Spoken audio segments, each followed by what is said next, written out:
Приветствую, ребята, на моєму каналі. Виїхав сьогодні на свій пруд половити рибки.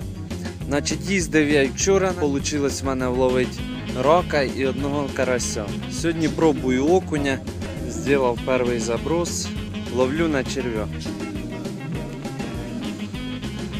Появилася якась пленка на пруду, ну це походу на очереті тля, від вітру здуває все в пруд.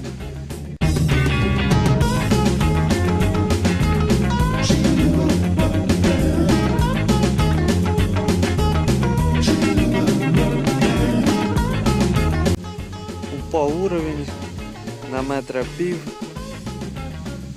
пройшло вже 10 минут, були покльовки, ну поки лова нема. Є перша покльовочка, значить клюнув окунь.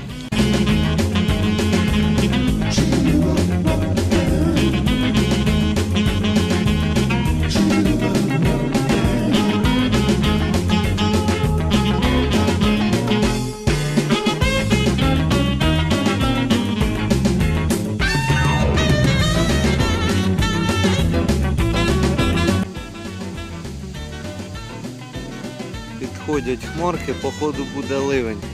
Значить, кому понравилось відео, ставимо лайк і не забуваємо підписуватися на канал.